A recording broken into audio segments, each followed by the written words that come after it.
The Outside Institute is interested in creating conditions that are not familiar. I don't think it's realistic to look at an individual and say, okay, you now have to behave and have to think in unfamiliar ways.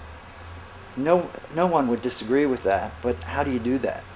So the Institute creates the conditions where that's not only possible, it's really the only way.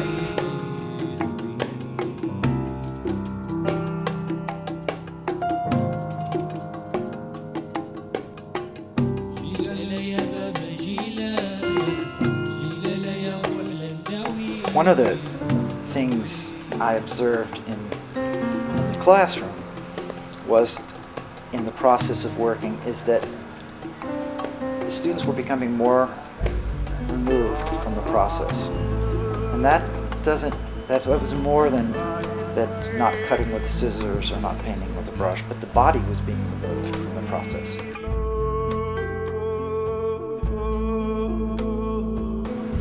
That led to Nobuko, who is dancer, composer, songwriter. This is why I like this place that we're in, the Outside Institute, is that I believe everybody is creative. There's nobody that's not creative.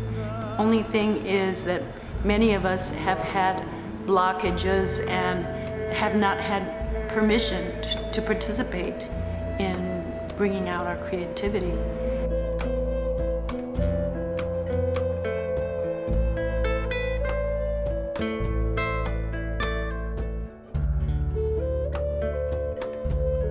Again, it's not that these people will become dancers. It's debatable if this is what we do as dance. But what it is for certain is it is movement of the body and an awareness of that movement. And so in a way, for me, it's returning to the idea of a village where everybody participates, everybody dances in the circle, everybody sings the songs. Taka taka doom, taka doom, talanka doom, taka doom, taka doom, taka doom, taka doom, talanka doom, taka doom, taka doom, taka doom.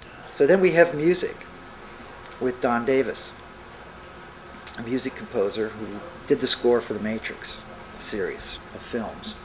Music became a selection for me when I realized that I used exactly the same terms that he uses, I use in class teaching typography.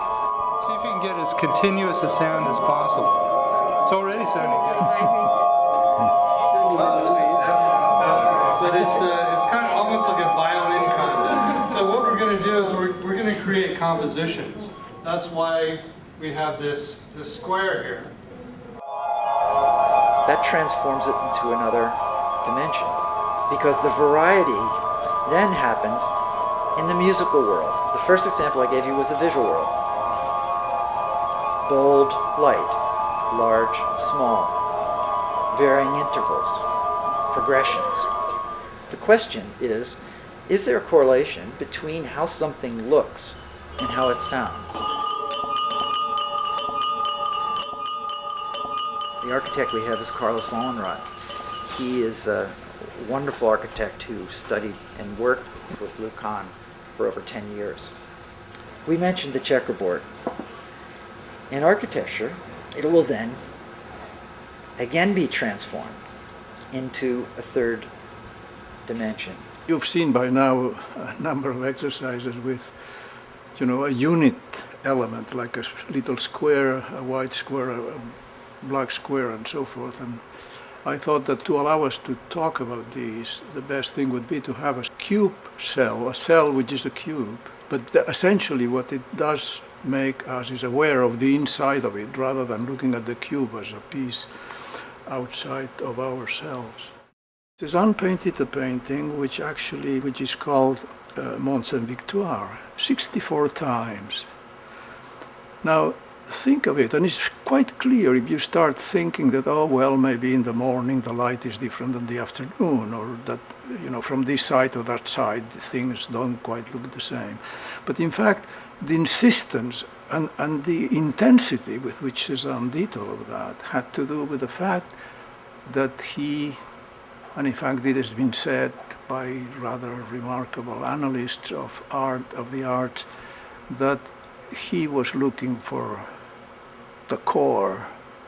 He wanted to know what the mountain really is, not what it looks like, but what is it about it that makes it it.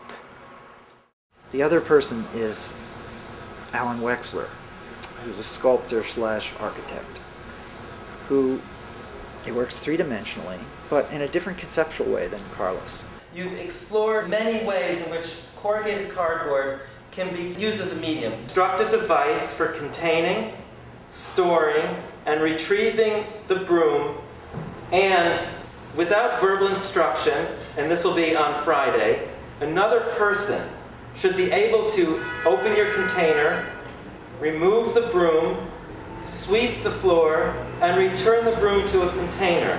So we've broken our broom down. Yeah, we're studying the different sounds that it can make.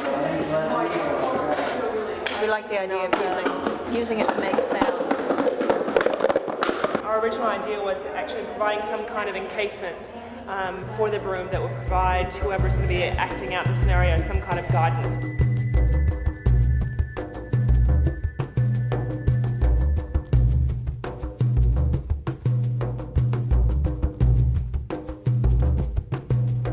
I'm a graphic designer, but I think this transcends graphic design, quotes graphic design as a field.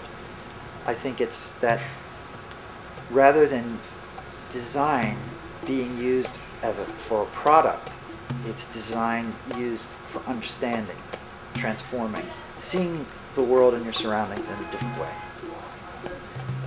And if that happens, it's magic.